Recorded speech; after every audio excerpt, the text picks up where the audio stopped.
வணக்கம். நாம எல்லாரும் சில சமயம் ரொம்ப சிக்கலான விஷயங்களுக்கு விடை தேடும்போது நமக்கு தேவை ஒரு நல்ல பதில் இல்ல, ஒரு சரியான கேள்வின்னு யோசிச்சிருக்கோமா? ஆமா, அந்த ஒரு கேள்வில எவ்வளவு சக்தி இருக்கு தெரியுமா? வாங்க, ஒரு சிம்பிளான கேள்விக்குள்ள ஒளிஞ்சிருக்கிற அந்த பெரிய சக்திய பத்தி நாம இப்ப பார்க்கலாம். இந்த ஒரு வரிய கொஞ்சம் பாருங்களேன். இது பார்க்கறதுக்கு ஒரு சாதாரண தேடல் மாதிரி தெரியலாம். ஆனா இது வெறும் வார்த்தைகள் இல்ல. இது ஒரு தெளிவான, ரொம்ப சக்தி வாய்ந்த கோரிக்கை. குறிப்பா இன்சூரன்ஸ், நிதி சம்பந்தப்பட்ட விஷயங்கள்ல நமக்கு எந்த மாதிரி தெளிவு தேவைங்கிறதுக்கு இது ஒரு சூப்பரான உதாரணம்.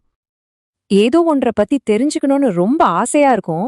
ஆனா எங்க இருந்து ஆரம்பிக்கிறது, யார்கிட்ட கேக்குறதுனே தெரியாம என்னைக்காவது குழம்பி போயிருக்கீங்களா?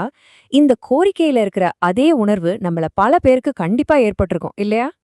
சரி, வாங்க இப்ப இத கொஞ்சம் ஆழமா பார்க்கலாம். இந்த ஒரு கேள்விய நாம சின்ன சின்ன பகுதியா பிரிச்சு அனலைஸ் பண்ண போறோம்.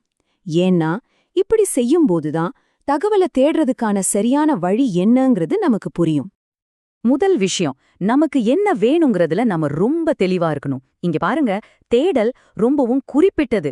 பீமா சேதி இன்சூரன்ஸ், பொதுவா இன்சூரன்ஸ் அப்படின்னு தேடாம இப்படி ஒரு குறிப்பிட்ட விஷயத்துல கவனம் வைக்கிறது தேவையில்லாத தகவல்களை தவிர்த்து நம்ம நேரத்தை மிச்சப்படுத்தும். அடுத்து இதுல கவனிக்க வேண்டிய ஒரு சுவாரஸ்யமான விஷயம் என்னன்னா, தகவல் எந்த வடிவத்துல வேணும்னு கேட்டிருக்காங்கன்னு பாருங்க. இங்க வெறும் தியரிய பத்தி மட்டும் கேட்கல. நிஜ வாழ்க்கையில மக்கள் கேட்கிற பிராக்டிக்கல் கேள்விகளுக்கும் பதில்களுக்கும் தான் முக்கியத்துவம் கொடுத்திருக்காங்க. இதுவே காட்டுது அவங்க தேடுறது ஒரு நடைமுறை தீர்வுதான்னு. மூணாவதா, மொழி. இது ஒருவேளை எல்லாத்தையும் விட ரொம்ப முக்கியமானதா இருக்கலாம். ஏன்னா ஒரு தகவல் எந்த மொழியில நமக்கு முழுசா புரியுமோ அந்த மொழியில தான் அது இருக்கணும். நம்ம தாய்மொழியில ஒரு விஷயத்த படிக்கும்போதுதான் அதோட சின்ன சின்ன நுணுக்கங்கள் கூட நமக்கு ரொம்ப சுலபமா புரியும்.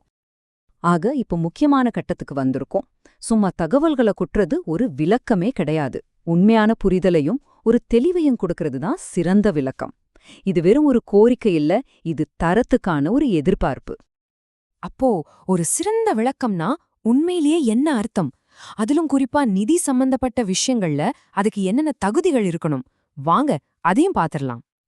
இதோ பாருங்க, இதுதான் ஒரு தெளிவான வரையறை. ஒரு சிறந்த விளக்கம்ங்கிறது உங்களை படிக்க வைக்கிறது மட்டும் இல்ல, அது உங்களை சரியான தெளிவான முடிவுகளை எடுக்க வைக்கணும். அது சிம்பிளா, நம்பகத்தன்மையோட, அப்புறம் உங்களுக்கு பொருத்தமானதா இருக்கணும். இந்த 4 தூண்களை நல்ல ஞாபகம் வச்சுக்கோங்க. எந்த ஒரு விளக்கமா இருந்தாலும் அது எளிமையா இருக்கணும், எந்த குழப்பமும் இல்லாம தெளிவா புரியணும். அந்த தகவல் வர்ற இடம் நம்பகமானதா இருக்கணும். எல்லாவற்றையும் விட முக்கியமா அது உங்களுடைய சூழ்நிலைக்கு பொருத்தமானதா இருக்கணும்.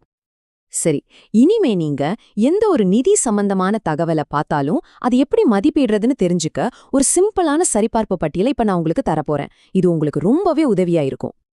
இந்த 4 படிகளை மட்டும் ஃபாலோ பண்ணுங்க. முதல்ல அவங்க பயன்படுத்துற மொழி உங்களுக்கு புரியுதான்னு பாருங்க. ரெண்டாவதா, இந்த தகவல் எங்கிருந்து வருது, அந்த சோர்ஸ நம்பலாமான்னு ஆராயுங்க. மூணாவதா, இந்த தகவலை உங்களுக்கு கொடுக்கறதோட நோக்கம் என்னவா இருக்குன்னு யோசிங்க. கடைசியா, இது உங்க தனிப்பட்ட தேவைக்கு பொருந்துதான்னு பாருங்க. இப்போ நாம இறுதி பகுதிக்கு வந்துட்டோம். அறிவே ஆற்றல்னு ஒரு பழமொழி இருக்கு இல்லையா? ஆனா அந்த அறிவை அடையறதுக்கான முதல் படி என்ன தெரியுமா? அது பதில்கள்ல இல்ல, கேள்விகள்ல தான் இருக்கு. அதனாலதான் சொல்றோம், உங்க கேள்விகள் தான் உங்க மிக பெரிய சொத்து. நீங்க கேக்குற ஒவ்வொரு தெளிவான கேள்வியும் உங்களை இன்னும் சக்தி வாய்ந்தவரா மாத்துது.